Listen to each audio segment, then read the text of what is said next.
नमस्कार, प्रणाम, अभिनंदन, स्वागत। दोस्तों, मैं आपकी अपनी सखी उर्मिल सखी हाजिर हूँ लेकर दस्तक दिल की बात कलम से। अपने सभी दर्शकों का दिल से अभिनंदन करती हूँ, स्वागत करती हूँ और साथ ही धन्यवाद भी ज़रूर करना चाहूँगी, क्योंकि आपका प्यार, आपकी दुआएं हमेशा मिलती हैं, निरंतर मिलती हैं, प्रोत्साहन हमें मिलता है और हम और बेहतर लेकर आते हैं आपके लिए कार्यक्रम। और हर बार दस्तक में आपकी मुलाकात होती है एक ख़ास मेहमान से, जो दिल की बात कलम से कहते हैं और कलम के सिपाही हैं और साहित्य में अपनी ख़ास पहचान रखते हैं। इस कड़ी में हम आज आपकी मुलाकात करवा रहे हैं।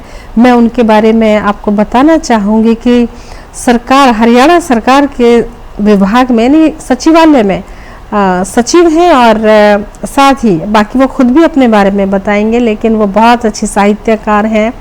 तकरीबन 300 के करीब उनकी गज़लें हैं, दोहे हैं, नज़में हैं और जिस तरह घर की चार दीवारी के साथ बाहर के विस्तृत आकाश में अपनी उड़ान पर हैं, घर संभाल रही हैं, बाहर भी ऑफिस संभाल रही हैं और साहित्य में अपनी कलम को भी पूरी मजबूती से पकड़कर जो है साहित्य साधना कर रही हैं। और शहर में कोई ऐसा मंच नहीं, कोई ऐसा कार्यक्रम नहीं, कोई ऐसा प्लेटफॉर्म नहीं जहां पर वो अपनी दस्तक ना देती हो। और आज हमारी दस्तक में जस्ट टीवी पर आज हाजिर है और हमारी खास मेहमान है। तो इतनी उनके बारे में मैंने बात बता दी है, तो अब देर कैसी, तो समय हो चला है उनसे तारुफ कराने का। जी हाँ, शीला गहलावत सीरत जी, आपका स्टूडियो में स्वागत है। आप हमारे कार्यक्रम में आए, दस्तक दी और दिल की बात कलम कहने के लिए आपने जस्ट टीवी के प्रांगण में हमारे निमंत्रण को स्वीकार किया। बहुत बहुत स्वागत। जी नमस्कार, मैं आप सभी का धन्यवाद करना चाहूँगी और ख़ास करके जस्ट टीवी का, जिसने मुझे आज एक बार फिर अवसर दिया है यहाँ आने के लिए। बहुत बहुत धन्यवाद। जी बेहद शुक्रिया। हम भी आपका करते हैं, आप हमारा कर दीजिए। दोनों तरफ मोहब्बत बराबर जी है। बिल्कुल। जस्ट टीवी को आपसे है और आपको जस्ट टीवी से है। जी तो सीरत जी, आपको पता है कि दस्तक एक ऐसा कार्यक्रम है जब हमारा साहित्यकार दिल की बात दिल से भी कहता है और कलम से भी कहता है, यानी कि हम आपसे गजलें भी सुनेंगे, साथ के साथ आपके जीवन के बारे में जानेंगे। आपका जीवन कैसा बीता, कहाँ आपका जन्म हुआ, कहाँ शिक्षा हुई, कहाँ शादी हुई और वर्तमान में आपके परिवार में कौन कौन है। तो साहित्य भी आपका साथ के साथ चलेगा, आपकी रचनाएं भी सुनेंगे, लेकिन हमारी कोशिश होती है कि रचना के साथ साथ हम रचनाकार से भी अपने दर्शकों का परिचय कराएं। तो अपने बारे में बताइए कि आप कहाँ से हैं और आपका जन्म कहाँ हुआ, कहाँ शिक्षा हुई, कहाँ परवरिश हुई और आप जो है क्या करती हैं। जी, मेरा जन्म गांव मोखरा है, जिला रोहतक में पैदा हुई हूँ मैं और बचपन से गांव में ही पढ़ाई पूरी शिक्षा पूरी हुई है। पिताजी अध्यापक थे, तो साथ साथ खेल में भी रुचि थी। अध्यापक के बच्चों की तो ज्यादा अलग से खिंचाई होती है, पढ़ना भी है, खेलना भी है। तो बचपन से खेल में भी रुचि थी और साथ साथ रचनाएं भी लिखते थे। कोई ड्रामा होता था स्कूल में, कुछ भी प्ले, तो उसमें भी सबसे आगे रहते थे। मैं नेशनल लेवल तक खेली हूँ। कबड्डी की हाँ जी, प्लेयर है। हाँ जी, कबड्डी और एथलीट रही हूँ रेस में। हरियाणा के तो खून में ही हाँ जी खेलकूद है। हाँ जी, और अब तक मैं तब से फिर छोटी उम्र में शादी हो गई थी, +2 की थी, उसके बाद शादी हो गई थी और साथ साथ मेरी सर्विस भी जी ज्वाइन कर ली थी मैंने ना। तो तभी से मैं फिर अपनी गेम मैंने चेंज कर ली थी, फिर मैंने योगा स्टार्ट कर दी थी। तो आज तक मैं योगा भी खेलती हूँ, योगा की नेशनल प्लेयर हूँ और साथ साथ मैं लिखती भी हूँ। क्या बात बच्चों को, वो तो आपकी फिटनेस को देख के ही लगता है। और ये तो सच्ची बात है कि हरियाणा की जो महिलाएं हैं ना, उनमें खेलकूद स्वास्थ्य संबंधी वो अपना ध्यान रखती हैं, खेलकूद में माहिर है। आज के समय में हमारे देश में हरियाणा खेलकूद में नंबर सबसे आगे है। और एक मिसाल तो आप खुद हमारे सामने बैठी हैं। जी बिल्कुल। पहले कबड्डी की नेशनल प्लेयर, उसके बाद फिर आप जो है योगा की नेशनल। हाँ जी, योगा आज तक मैं योगा का मैं बताना चाहूंगी। बेटी को हम जिम्नास्ट बनाना चाहते थे और एथलीट में, लेकिन वो उसमें नहीं जाना चाहती थी। उसकी रुचि थी कि मैं योगा में ही जाऊं, जो करना है मैंने योगा में करना है। तो फिर उसके साथ बेटे को भी उसी में डाला और मैंने भी अपनी गेम चेंज करके फिर मैंने भी योगा ज्वाइन की। और आज बेटे दोनों, बेटी इंडियन एम्बेसी पोलैंड में और बेटा इंडियन एम्बेसी दोहा में। क्या बात, योगा टीचर। और मैं साथ साथ अपनी सरकार का भी धन्यवाद करना चाहूंगी, उनने इतनी अच्छी पोस्टें निकाली। पहली ही लिस्ट में दोनों बच्चों का सिलेक्शन हो गया था, तो मैं उसके बारे में भी सरकार का, आदरणीय श्री नरेंद्र मोदी जी का मैं धन्यवाद करना चाहूंगी। उन्होंने बहुत अच्छा अवसर दिया, सेंट्रल गवर्नमेंट की ये पोस्टें निकली थी। तो फिर ये शुरुआत वहां से शुरू हुई थी मेरी योगा की। और लिखती मैं बचपन से ही थी, बीच में लिखा, फिर छोटा, फिर लिखा, ये चलता रहा। फिर बच्चे बड़े हुए, जैसे उनने अपनी उड़ान ली, तो उसके बाद फिर मैंने अपनी कलम पकड़ ली थी। मैं तो ये सोच रही हूँ कि घर भी इतनी शिद्दत से संभालना, बाहर भी अपना आसमान तलाशना, कितनी हिम्मत का काम है एक स्त्री के लिए, बहुत खास पहचान है। स्त्री के लिए बहुत मुश्किल होता है, जितना उसे बाहर काम करना है घर में भी उतना ही करना होता है। हाँ जी। तो वैसे ही पूजनीय है हमारी बहनें। तो मैं ये पूछना चाहती हूँ, अपने गांव के स्कूल में पढ़े हैं तो आप वो टाट की दरियों पे बैठे होंगे? जी बिल्कुल। डंडिया भी, वो डंडिया भी खाई है। नीम के पेड़ के नीचे बैठकर पढ़ते थे। कोई लाइट नहीं होती थी, पंखे नहीं होते थे, टाट दरिया नीचे जमीन पर बसती थी और उसी पर बैठकर पढ़ते थे बच्चे। अच्छा। और एक बात बताना चाहूंगी कि वो बरसात होती थी, नीम की निबोली नीचे गिरती थी, तो जैसे अध्यापक की, टीचर की नजर नहीं है सामने, तो वो भी खाते थे, वो भी मजा साथ में लेते थे। अच्छा। वो भी खाते थे, तो वो मजा अलग था, शुद्ध सब देसी चलता था। तो आपने वो तख्ती पे लिखना, पोतना, उसको जी तख्ती पे लिखते थे, सीखना। हाँ जी, तख्ती पोतते थे, लिखते थे।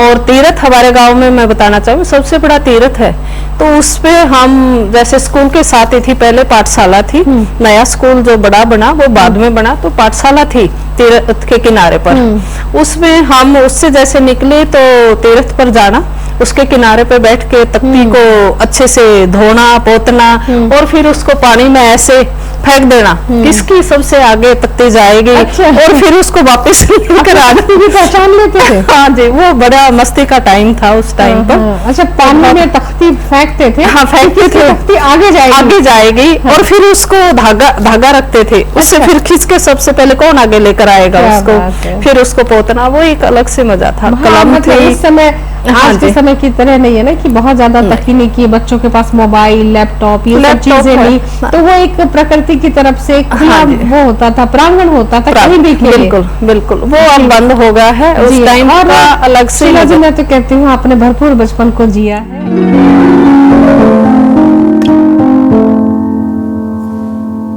बारे में तो शीला जी, आपने बचपन के बारे में बताया और बहुत कुछ आपसे सुनना बाकी है और भी जीवन के बारे में, तो साथ ही साथ हम सुनते हैं आपसे कुछ रचना भी, क्योंकि यहाँ दिल की बात भी कहनी है और कलम की बात भी कहनी है, तो जरा कलम से भी कुछ कहिए। जी बिल्कुल, मैं आपको बताना चाहूंगी इसकी जी, जब ये मोबाइल का दौर आया तो उस टाइम मैंने कुछ बीच में एक रचना लिखी थी। कितने हसीन थे वो लम्हे जब उनका दुआ सलाम आता था, कितने हसीन थे वो लम्हे जब उनका दुआ सलाम आता था, बंद लिफाफे में सिमटा हुआ प्यार का वो पैगाम आता था। वाह। इंतजार रहता था डाकिये का, कब साइकिल की घंटी बजेगी, मेरी मुरझाई धड़कन भी फिर खत पढ़ के दुल्हन सी सजेगी। डाकिये की एक ही आवाज पे खुशी की लहर दौड़ आती थी, उमंग में भर के यह सीरत अपनी चप्पल छोड़ जाती थी। क्या बात। ना चिट्ठी रही, ना वो डाकिये रहे, अब फोन ने सब कुछ खो दिया। गुजरा हुआ वक्त जब याद आया तो अंदर से ये दिल मेरा रो दिया। तो मैं सखी जी बताना चाहूंगी कि तब से ये जो मोबाइल का दौर आया है, वो डाकिये का आना, चिट्ठी का इंतजार रहती थी, तो वो अब खत्म हो गया है। मेरी होती है। हाँ जी होती है। मैं एक छोटी सा वाक्य बताना चाहूंगी। शादी जैसे नई नई होती तो लड़की अपने घर जाती है, काफी दिन उस टाइम रुक जाते थे, महीना रुक जाते थे। ये दौर अब चला है कब लड़कियां मायके नहीं रुकती हैं शादी के बाद। तो हस्बैंड तब खत लिखते थे मुझे। अच्छा। हाँ, वो खत डाकिए का हफ्ते में वो एक खत आता था मेरे पास। हाँ। और मुझे भी इंतजार रहता था कि वो खत मुझे ही मिले, घर वालों के हाथ ना लगे। और एक बार मेरे पिताजी के वो खत मेरा लग गया, तो वो कहते कि ये बबली ही बोलते हैं मुझे घर में, ये बबली का खत है और ये बटेव ने भेजा है, इसको दे दो। तो वो शर्म इतनी आती थी, खाई घर वालों को पता लग गया मेरा खत आता।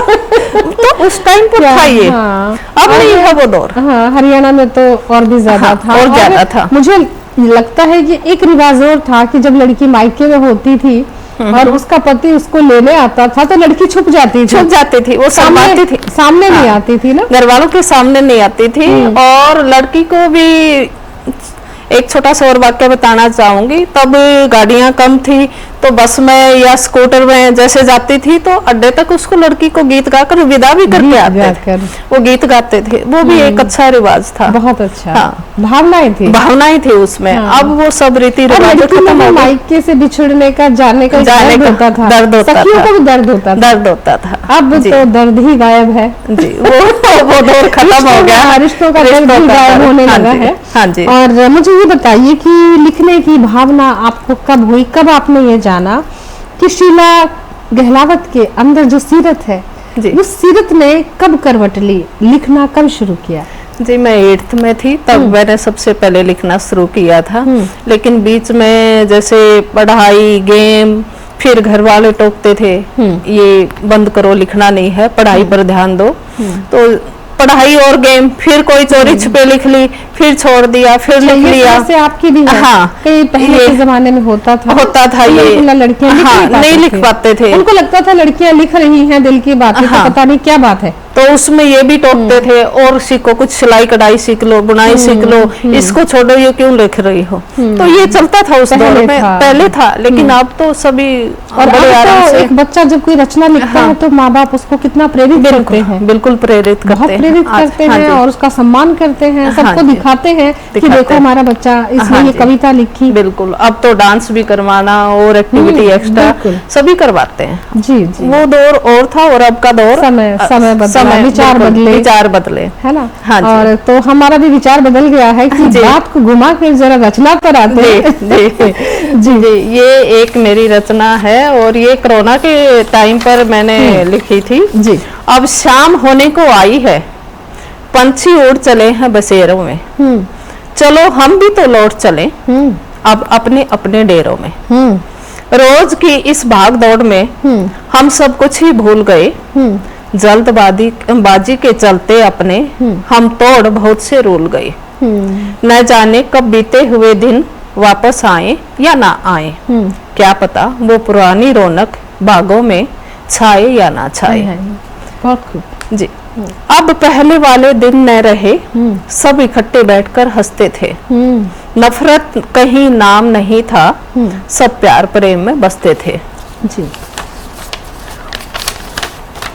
अब ऊंची ऊंची दीवारों में सब कुछ नजर बंद हो गया, पहले की भांति सांसों का चलना भी अब मंद हो गया। बिल्कुल। पक्षियों की उड़ानों पर भी बड़ी पाबंदी लग गई है अब, माया के इस लालच में लोग बड़े ही स्वार्थी हो गए हैं सब। देख के इस संसार की तस्वीर मच गई मेरे अंदर खलबली, सब कुछ ही तो बदल गया है, यह पश्चिमी ऐसी हवा चली।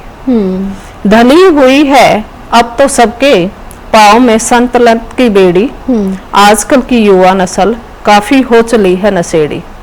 पैसे के चक्कर में गुम हुए अब तो सारे ही रिश्ते नाते, पड़ोसी को आजकल कोई हाल पूछने वाला नहीं। पड़ोसी का आजकल कोई हाल चाल पूछने भी नहीं जाते। बिल्कुल। तो वो एक दौर था, बहुत बुरा दौर था। हाँ जी, बहुत बुरा दौर था और हम सब ने इसको झेला है। हाँ, सारा विश्व इस समस्या से बिल्कुल जूझ के गया है कि सब ने झेला है और ये पीड़ा है, बहुत बड़ी पीड़ा है, बहुत बड़ी पीड़ा। इस वक्त ने रिश्ते भी खत्म कर दिए, एहसास खत्म कर दिए। बिल्कुल जी। और चलो ये तो रही कोरोना की बात, और कोरोना के बाद एक रचना की पेशकश और है आपसे। जी जी, जी। अब देखिए ना, आप 300 के करीब आपकी गजलें हैं, दोहे हैं, सब कुछ इतना लिखा है, तो फायदा तो उठाएंगे ना आपका। जी जी। तो ये मैं एक आपको सुनाना चाहूंगी यादें, ये उस वक्त की यादें हैं। आप सुनाना चाहे ना चाहे, लेकिन हम चाहेंगे आगे सुनना। जी जी जी जी। मैं आपको उससे पहले ये बताना चाहूंगी, एक समय था बड़ा, मतलब गांव में सब चबूतरों पे बैठे होते थे, और मैं यहाँ सर्विस लग गई थी, चंडीगढ़ में आ गई थी। काफी समय के बाद गांव गई तो टीवी का दौर आ चुका था, टेलीफोन सबके घरों में थे, टीवी थे, नेट था, सब कुछ था, मोबाइल थे, और गली जो होती थी वो बिल्कुल सुनसान थी, कोई नहीं, सब बूढ़े बुढ़िया बच्चे भाभियां सब अंदर बैठे हैं, और पूरी दोपहरी का समय था। तब मैं गई। आपने एक बड़ा प्यारा खूबसूरत शब्द कहा था। हाँ जी, सारे गांव में बैठे थे। हाँ, वो इसलिए कहा कि मैं बता दूं, आप अपने शब्दों का प्रयोग करिए। गांव मतलब गली, गली, तभी मैंने गाल के साथ फिर गली भी कहा, कि वो एक सारे गांव में बैठे थे। वो मैं बताना चाहूंगी कि जो हमारा हरियाणवी कल्चर है वो अपनी थोड़ी थोड़ी बीच में ले ही आता है, लाना भी चाहिए। आंचलिकता बहुत जरूरी है जी, आप नेचुरल हैं, हाँ जी, जिसमें सहज है, और भाषा दम तोड़ देगी अगर हम नहीं बोलेंगे तो हमें जरूरी है उसे जिंदा रखना, हमारी जिम्मेवारी भी बनती है, हम अपनी भाषा को बचा कर रखें। तो गाँव में बैठे, हाँ जी, जी। तो याद है, हाँ, आज गुजरी फिर पुरानी गलियों से, तो वो पुराना वक्त फिर याद आ गया। वक्त के साथ आज सब कुछ बदला, ये नया दौर पुराने दौर को खा गया।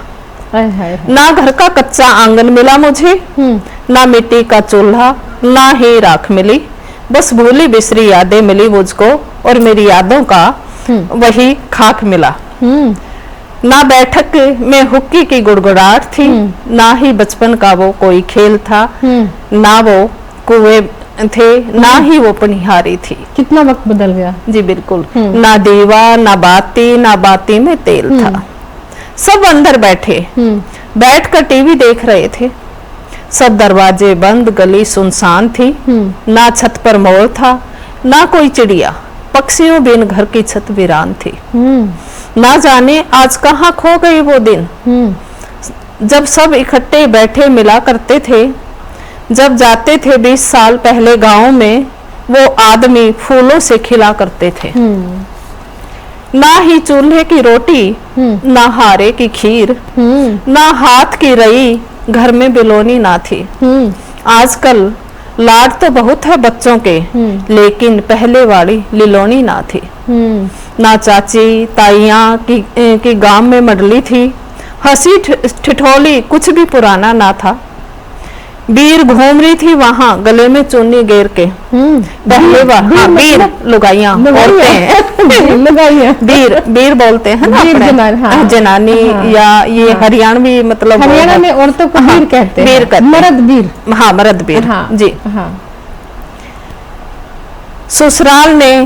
ससुराल से तब लड़की जाती थी, और मर्द को भी, मर्द नहीं मर्द बीर, हाँ, मर्द बीर, पति पत्नी दोनों घूम रहे थे। बीर घूम रही थी वहां गले में चुन्नी घेर के, पहले वाला घूंघट में शर्माना ना था। पहले घूंघट करते थे तो वो जमाना और था, और फिर उसके चेंज जैसे दौर बदला है, तो उसके साथ रीतियां भी बदली हैं, रिवाज बदले हैं। तो उसके ये ससुराल से तब लड़की जाती थी तो सिर पे हाथ रख के आशीर्वाद देते थे।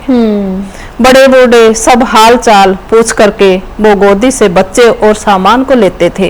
एक वक्त था ना जब लड़कियां अड्डे से जैसे चलती थी, बस से उतरती थी, उसका सामान लेना, उससे पूरी गली में पूछते जाते थे। तो वो दौर खत्म हो चुका था सब। बड़ा दुख हुआ आज सच में ही मुझे, जब उन गलियों ने भी नहीं पहचाना, इसलिए सुनाना पड़ा सीरत को ये दर्द से भरा हुआ अपना सफरनामा।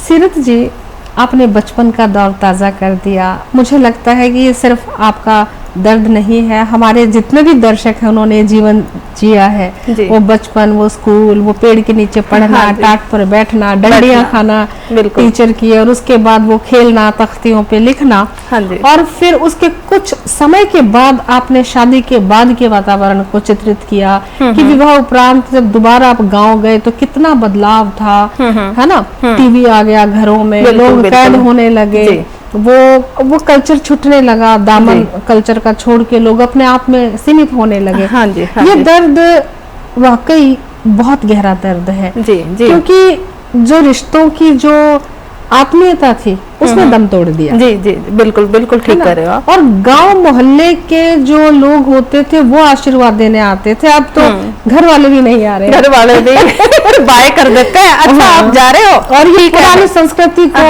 हमारी इसी पीढ़ी ने संभाल के रखा है, आप वाली पीढ़ी ने संभाल के रखा है। आप हमारी पीढ़ी है वो बात तो पूछना चाहती हूँ कि आप गजल लिखते हैं, नज्म लिखते हैं, कविता लिखते हैं और दोहे भी लिखते हैं। जी जी। तो और कौन सी विधा है जो आपने छोड़ रखी है, जो सीखना चाहते हैं?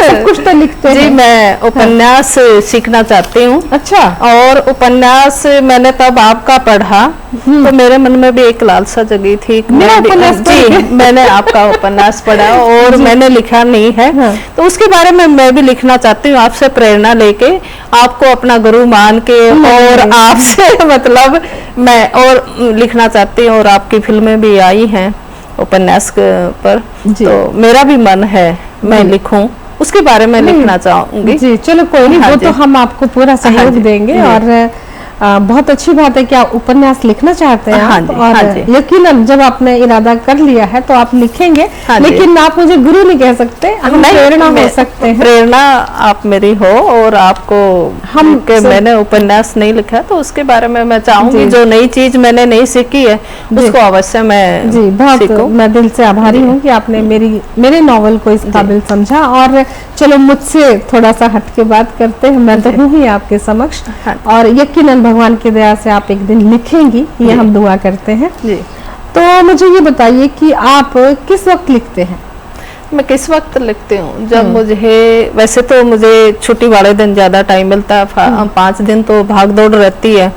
और शनिवार इतवार एक ऐसा होता है सवेरे जल्दी उठ के, या फ्राइडे की रात को बैठती हूँ मैं, सैटरडे को मुझे शनिवार को उठने की जल्दी नहीं होती है, तो मैं या रात को बैठ कर लिखूं, या फिर जैसे टाइम मिलता है दिन में काम करके। तो एक गृहिणी भी हूँ, साथ साथ एक अच्छे माँ बनने की भी कोशिश करती हूँ। न सिर्फ गृहिणी, आदर्श गृहिणी, तो आदर्श माँ है आप। कोशिश करती हूँ कि मैं जब भी समय जितना बचे वक्त उसको मैं अपना टीवी की बजाय, फोन की बजाय मैं इसको दूं। और ये मेरी एक सपना भी है कि मैं गेम के साथ साथ इसको भी जिंदा रखूं, जो हम अपनी प्रकृति के बारे में या और किसी चीज के बारे में, तो मैं अवश्य लिखूं। अब जैसे मेरी एक विधा ये छुट्टी है उपन्यास, तो इसको भी मैं लिखना चाहूंगी। लघु कथाएं हैं, उपन्यास, मतलब सारी विधाओं में आपने अपने जो है आजमाना है। हाँ जी बिल्कुल, सब दखल दे रहा है, छंद दोहे ये सब लिखती हूँ, गीत वगैरह, तो ये भी मैं एक साथ बहुत अच्छी कविता लिखते हैं आप। और दिल तक उतरती हैं आपकी कविताएं, सीधा दिल तक पहुँचती हैं।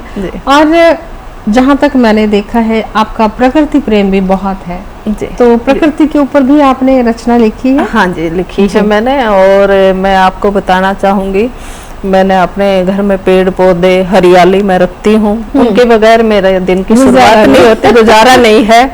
तो वो मैं जरूर रखती हूँ, उससे मुझे बहुत प्यार है। और आज के दौर में जैसे प्रदूषण इतना फैल चुका है, जहाँ देखो धुआं ही धुआं है, सांस लेना हमें मुश्किल हो गया है। अगर हम पेड़ पौधे नहीं लगाएंगे तो हमारा जीवन मुश्किल हो जाएगा जीना। आने वाली युवा पीढ़ी को भी ध्यान देना चाहिए इस चीज के बारे में। और पेड़ पौधों की जहाँ तक बात है, मुझे ये लगता है कि जब हम पौधों में पानी देते हैं, एक एक पत्ता हमें देखकर, हमारा स्पर्श पाकर मुस्कुराता हो जाता है, बिल्कुल मुस्कुराता है, अंदर से हमें आशीर्वाद देता है वो। और देखना उसके 2-3 दिन बाद उस पे बर्ड्स आ जाते हैं और बहुत जल्दी फूल आता है, क्योंकि वो हमारा स्पर्श पाकर खुद को खिलाता और खिलता, उसकी कलियों को देख के प्रसन्नता होती है हमारे उसके पास जाने से, जितनी हमें होती है पौधों को पानी देने से। तो ये प्रकृति प्रेम है। और मैंने देखा है आपको आपकी फोटोज देखते हैं, आपके जो है फेसबुक पे देखते हैं, तो आपका प्रकृति प्रेम भी मुखरित होता है, जाहिर सी बात है। और आपकी कविता तो चाहूंगी एक सुनाई। जी मैं जरूर। जी। कुछ बचे हुए हैं पेड़ इस वीरान जंगल में, वहां नाच रहे हैं मोर, देखो मंगल जंगल में। यूं मत मचाओ संहार, न चलाओ इन पे आरी, हवा पानी घर पाना है तो कर लो इनसे यारी। जीवित कैसे रहोगे तुम गर पेड़ न होंगे दूर तक, छाया तो तरस जाएंगे राजा से लेकर हूर तक। क्या बात है। आज मुझे काट रहे हो कल बहुत पछताओगे। पेड़ का दर्द है। जी जी। आज मुझे काट रहे हो कल बहुत पछताओगे, जब पेड़ नहीं रहेंगे तो ऑक्सीजन कैसे पाओगे। बिल्कुल। बादल गर बरसाने हैं तो तुम पेड़ जरूर लगाओ, हमारा कल भी खतरे में है, आज पानी जरूर बचाओ। क्या बात है। फैलती हुई बीमारियों को हमको रोकना जरूरी है, बेहतर स्वास्थ्य की खातिर ताकत झोंकना जरूरी है। कुछ बचे हुए हैं पेड़ इस वीरान जंगल में, वहां नाच रहे हैं मोर, देखो मंगल जंगल है। देखो मंगल जंगल है। क्या हाँ जी। क्या बात है। और एक और छोटी सी गजल। एक और छोटी सी गजल। जी जी। होठों पर मुस्कान सजाए बैठे हो, क्या बात है। तुम भी कैसे राज छुपाए बैठे हो। होठों पर पुण्य यहाँ हारे हो, जीते पाप यहाँ, कैसा ये विश्वास जगाए बैठे हो, तुम भी कैसे राज छुपाए बैठे हो। जादूगरिया छलिया कुछ तो हो तुम भी, मेरे मन को आज लुभाए बैठे हो, तुम भी कैसे राज छुपाए बैठे हो। आओ हमें भी दिखला दो तन्हाई में, पलकों पर जो ख्वाब सजाए बैठे हो, क्या बात है। तुम भी कैसे राज छुपाए बैठे हो।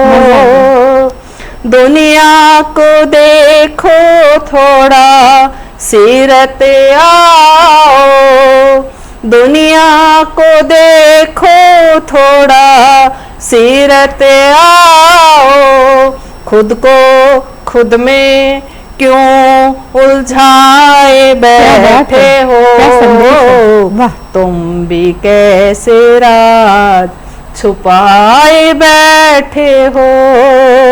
होठों पर मुस्कान सजाए बैठे हो, तुम भी कैसे राज छुपाए बैठे हो।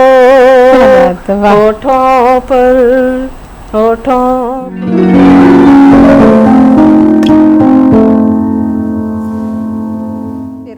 अच्छा, मुझे एक सवाल और पूछना है। रोहतक की जहाँ तक बात आती है, आपको पता है रोहतक जो है, रोहतक एक ऐसा जिला है कि वो पहले रूह तक था जी। 1947 के आसपास वहाँ जब बंटवारे से पहले वो रूह तक था, और धीरे धीरे लोगों ने, यानी हरियाणा वालों ने रोहतक से मतलब रूह तक को रोहतक बना दिया, रोहतक को अब रोहतक जब भी बात करते कहते रोहतक की छोरी, रोहतक की छोरी। हाँ, रोहतक की छोरी हूँ।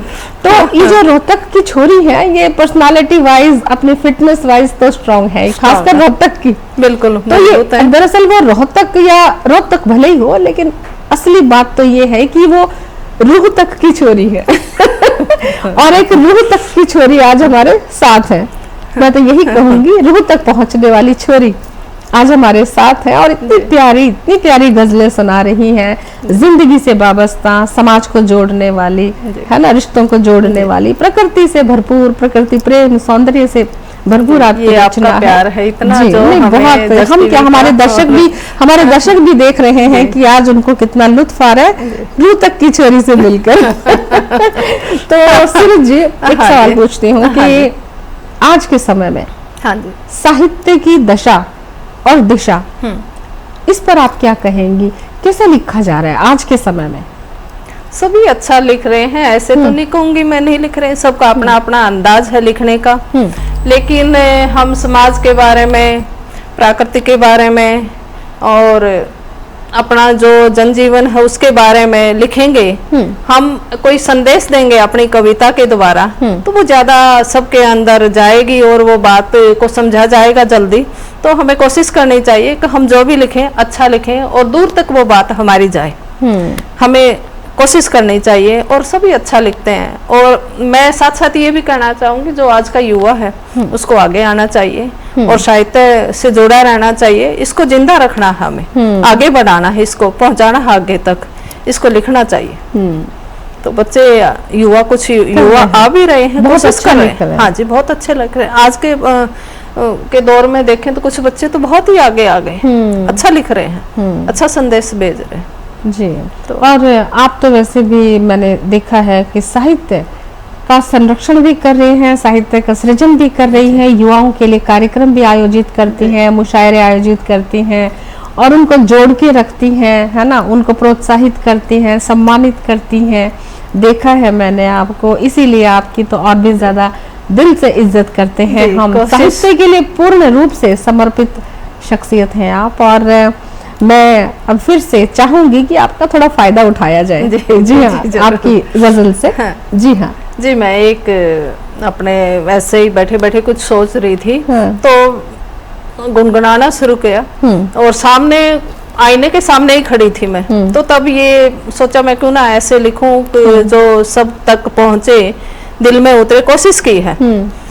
मन दर्पण हर दिन सब सच दिखलाता है, दुनिया कब खुश है। मन दर्पण हर दिन सब सच दिखलाता है, मोह उसे झूठा साबित कर जाता है।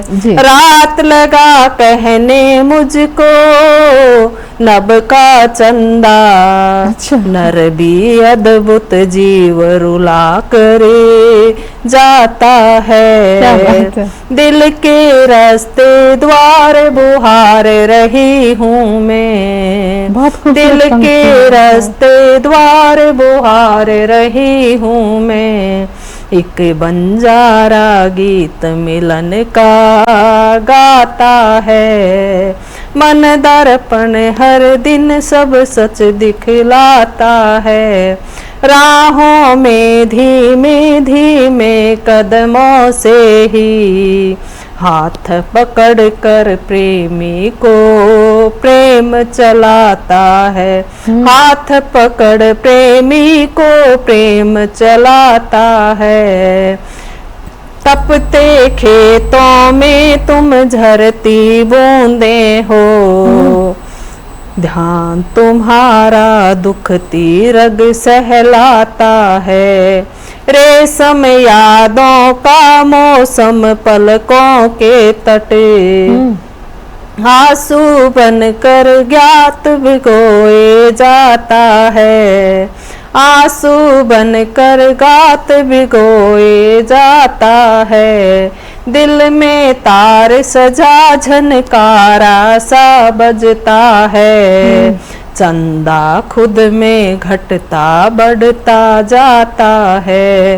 मन दर्पण हर दिन सब सच दिखलाता है। सीरत है वीरान यहाँ कोना कोना, सीरत है वीरान यहाँ कोना कोना, आँखों में सहरा का चांद नमी लाता है। क्या बात है। आँखों में सहरा का चांद नमी लाता है, मन दर्पण हर दिन सब सच दिखलाता है। मन दर्पण हर दिन सब सच दिखलाता है। आपने इसमें जो भाव किया है वो बड़ा स्पष्ट है कि मन से बड़ा कोई दर्पण नहीं है। बाहर वालों को कुछ पता चले ना चले, लेकिन मन को सब पता होता है कि क्या गलत किया है, क्या सही किया है। बिल्कुल, है ना। बहुत खूबसूरती से, और आपको बहुत खुशी होगी दोस्तों। आज आपके समक्ष जो है ना दस्तक में रोहतक की एक छोरी ना है, आज दस्तक में रोहतक की दो छोरियां हैं। दो छोरियां भी रोहतक से। बिल्कुल सखी जी, मैं यही कहने वाली थी कि ये भी तो रोहतक की रूप छोरी है जो हमारे सामने बैठी है। तो और बहुत अच्छा आप लिखते हो, बोलते हो, जितनी आपकी तारीफ करो उतनी कम है। शुक्रिया। और बहुत बहुत जी, मैं तो आपका शुक्रिया कर दूं, आपने इतना कीमती वक्त निकाल कर इतनी व्यस्तता के बावजूद स्टूडियो में दस्तक दी, दिल की बात कही, बचपन की बातें कही, जवानी के किस्से सुनाए और बहुत कुछ हमसे साझा किया। और आपका मैं फिर से एक बार धन्यवाद करती हूँ सीरत जी।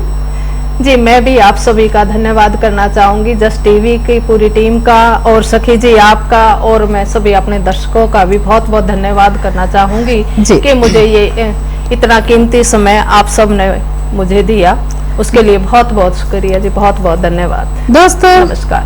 आज आपकी मुलाकात हुई शीला गहलावत सीरत जी से, और शीला गहलावत जी से आपकी मुलाकात हुई है और आपने जाना उनके जीवन के बारे में।